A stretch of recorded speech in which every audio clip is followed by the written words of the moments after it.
सामने सड़क सुरक्षा के क्षेत्र में यदि हम आंकड़ों पे नजर करें तो 2020 की तुलना में 2021 में एक्सीडेंट की संख्या में वृद्धि हुई है और उसी तरह से फैटेलिटीज में भी वृद्धि हुई है। 2022 का यदि आंकड़ा आपको बता दें उसकी 10,801 करीब एक्सीडेंट्स हुए थे। टोटल फैटेलिटीज हैं वो 8,898 है कि बिहार में जो नेशनल हाईवे है उसकी कुल लंबाई करीब 4,886 किलोमीटर है। कुल 59 NH सेगमेंट्स हैं यहाँ पे। ये संख्या जो है, ये जो लंबाई है वो टोटल रोड लेंथ का केवल 4%। लेकिन आपको जानकर यह आश्चर्य होगा कि राष्ट्रीय राजमार्गों पर कुल सड़क दुर्घटनाओं के आंकड़े या उनमें हो रही मृत्यु का करीब 44% होता है। 4% रोड लेंथ है, लेकिन आंकड़ों के दृष्टिकोण से उनका योगदान 44% है जहां तक एक्सीडेंट और फैटेलिटीज की बात है। और इसमें भी यदि देखें तो जो NHAI के अंदर में पड़ते हैं उसमें NH पर हो रही कुल दुर्घटना का करीब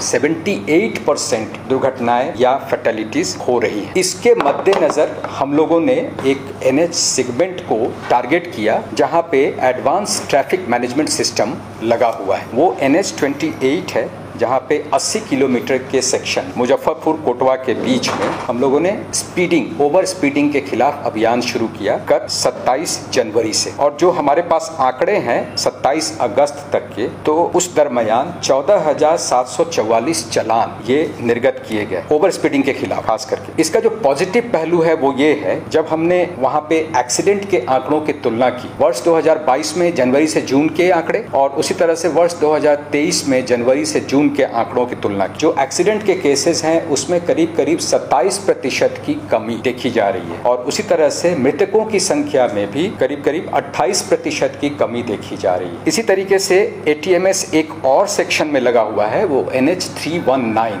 बभनिया से जगदीशपुर। वहां पे भी वो इन्फोर्समेंट ओवर स्पीडिंग के खिलाफ शुरू किया गया है। दुर्घटना के आंकड़ों में कमी आई है या मृतकों के आंकड़ों में कमी आई है, उसमें ओवर स्पीडिंग को टारगेट करने से हमें ये रिजल्ट मिला है। दूसरा, मैं आपसे सर्वे का रिजल्ट शेयर करना चाहता हूँ जो पटना टाउन के बारे में। जो ICCC का इंफ्रास्ट्रक्चर है उसके माध्यम से ये सर्वे 31 जुलाई को 2 विभिन्न कालखंड में किया गया। ये कालखंड है 9 बजे सुबह से 9:30 बजे और दूसरा है 1 बजे से 1:30 बजे का दोपहर का समय। और 4 मुख्य लोकेशंस पे किया गया। अटल पथ ANPR जहां लगा है, अटल पथ R ब्लॉक का एरिया, LCT घाट और LCT घाट बैक साइड। इन चारों जगहों पर हम लोगों ने सर्वे किया मोटर बाइक्स पे हेलमेट रूल का कहां तक अनुपालन हो रहा है इसके बारे में। और आपको ये जानकर खुशी होगी कि इस सर्वे का जो रिजल्ट है वो बता रहा है कि करीब 98% नागरिकों ने जो मोटरसाइकिल पर सवारी करते हैं